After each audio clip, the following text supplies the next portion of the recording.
جب دکھ شدت اختیار کر جائے تو بولنے کی غلطی مت کرنا، یہ تو صبر کے لمحات ہوتے ہیں۔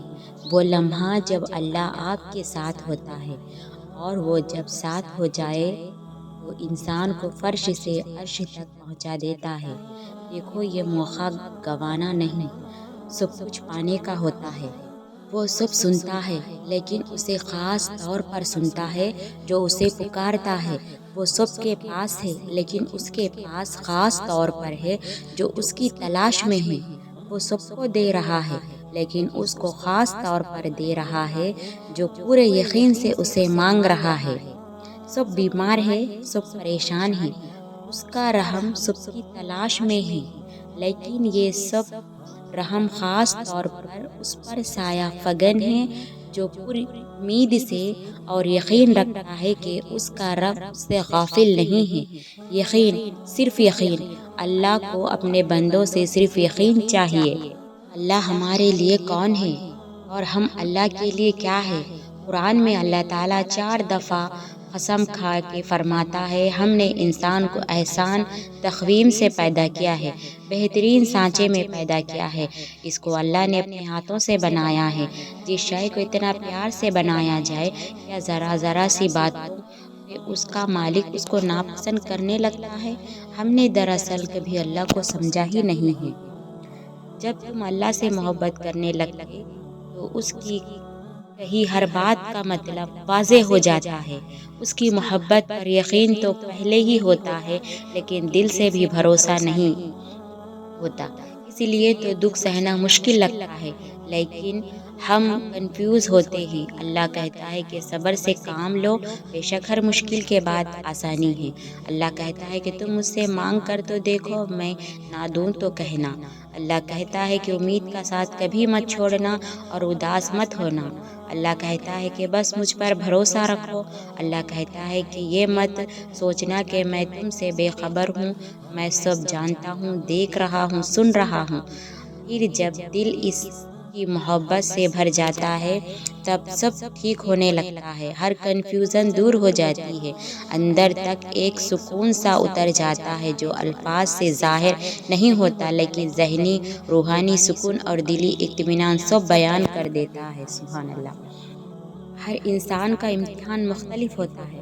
بظاہر نیک نظر آنے والے لوگ بھی اپنے اندر ہر وقت شیطان سے لڑ رہے ہوتے ہیں۔ ان کے بھی غم ہوتے ہیں، وہ بھی ٹوٹتے ہیں، ان کے لیے بھی کچھ اچھے کام کرنا آزمائش بنی رہتی ہے۔ کسی کے لیے پردہ، کسی کے لیے زبان کی خیانت اور کسی کے لیے سچ بولنا۔ ہر شخص کا امتحان مختلف ہوتا ہے۔ آپ اپنا موازنہ دوسروں سے نہ کریں۔ شیطان نے 4 سمتوں کا ذکر کیا ہے، آگے پیچھے دائیں بائیں، مگر 2 راستے اس نے کھلے چھوڑ دیے، اوپر اور نیچے کا راستہ۔ اوپر ہے دعا کا راستہ اور نیچے ہے سجدے کا راستہ۔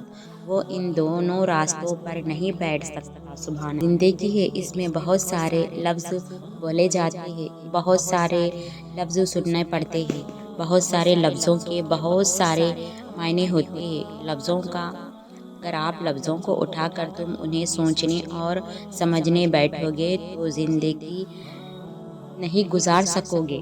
شمار تکلیفیں ایسی ہوتی ہیں جو آپ کو خاص محنت والی عبادت سے آزاد کر دیتی ہے، لیکن وہ تکلیف عبادت کا بدل ہو جاتی ہے۔ اس تکلیف پر خاموش رہنا عبادت کا نتیجہ دے گی۔ مثلاً شہید ہو جانا۔ شہید سے یہ نہیں پوچھا جائے گا کہ اس کی کتنی نمازیں ہیں، بس جو اللہ کی راہ میں مر گیا اس کو شہید کہتے ہیں۔ تکلیف پر صبر کرنے والوں کے لیے اللہ تعالیٰ نے فرمایا، ان اللہ مع الصابرین، یعنی اللہ صبر کرنے والوں کے ساتھ ہے۔ بے شک مومن جو ہے وہ ہر روز صبح سویرے اپنی زندگی کا نئے سرے سے آغاز کرتا ہے۔ جس طرح کہ نیا بچہ پیدا ہوتا ہے، اسی طرح مومن پیدا ہوتا ہے، کیونکہ توبہ کر کے رات کو پچھلی زندگی ختم کر دیتا ہے اور کہتا ہے کہ یا اللہ، آج تک مجھ سے جو کچھ ہوا اسے میری توبہ معافی۔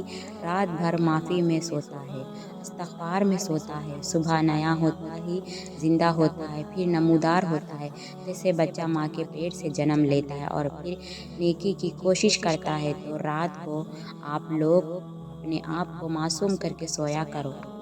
اگر آپ کا تعلق ہو اللہ کے ساتھ تو پھر محفل ہو یا تنہائی ہو دونوں ٹھیک ہے، اگر اللہ سے تعلق نہیں ہے تو پھر تنہائی بھی عذاب ہے اور محفل بھی بے سکونی ہے۔ تمنا کا نام کیا ہے؟ جب تمنا تابع فرمان الہی ہو جائے تو سکون شروع ہو جاتا ہے۔ جس خطرے کا وقت سے پہلے احساس ہو جائے وہ ضرور ٹال سکتے ہیں۔ دعا اس لیے ہوتی ہے کہ آنے والی بلاؤں کو ٹالا جائے۔ چیز دل میں ڈالتا ہے نہ تو کہیں نہ کہیں نصیب میں جگہ ضرور رکھتا ہے۔ اللہ نہ چاہے تو تم چاہ بھی نہیں سکتے، اور اللہ پاک دل میں تڑپ اس لیے پیدا کرتا ہے تاکہ تم دعا کے ذریعے اس چیز کو حاصل کر لو۔ دعا یہ کرو کہ آپ کو اپنی موجودہ زندگی پسند آئے۔ جس شخص کو اپنی زندگی پسند نہیں ہے وہ اللہ پر یقین نہیں رکھے گا۔ اللہ پر جس کا ایمان ہے اس کو یہ زندگی پسند آتی ہے۔ جو مستقبل سے مایوس ہو گیا وہ خدا سے باغی ہو گیا۔ اللہ تعالیٰ بار بار فرماتا ہے کہ میری رحمت سے مایوس نہ ہونا۔ اب رحمت جو ہے اس کو یوں سمجھ لو کہ اگر انسان عین موت کے قریب ہے تو پھر بھی مایوس نہ ہو، کیونکہ تباہی سے ایک قدم پہلے رحمت آتی ہے۔ تو آپ اپنے آپ کو ایمان میں رکھو۔ پریشانی سے بچنے کا ایک طریقہ یہ ہے کہ آپ اپنے آپ کو اور اپنی آرزوؤں کو اس اللہ کے حوالے کر دیں جس کے حوالے آپ نے بھی ہو ہی جانا ہے۔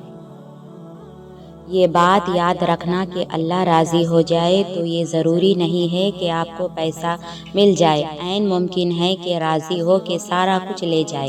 اس لیے اللہ کی رضامندی کو دنیاوی طور پر نہ دکھانا۔ اگر آپ کا دل اطمینان میں ہے تو اللہ راضی ہے، اور آپ کا دل پریشان ہے تو آپ سمجھو کہ اللہ ناراض ہے۔ اللہ ہو خدا کے کمال ذات کی کوئی حد و انتہا مقرر نہیں، نہ خدا کے لیے کوئی مدت ہے، نہ عقلیں اس کی حقیقت کو پا سکتی ہے، نہ فکروں کی گہرائیاں اس کی تہہ تک پہنچ سکتی ہے۔ بے شک قرآن کی ہدایت بھول گئے، سنت کی فضیلت بھول گئے، افسوس کہ ہم رفتہ رفتہ احکام شریعت بھول گئے۔ اللہ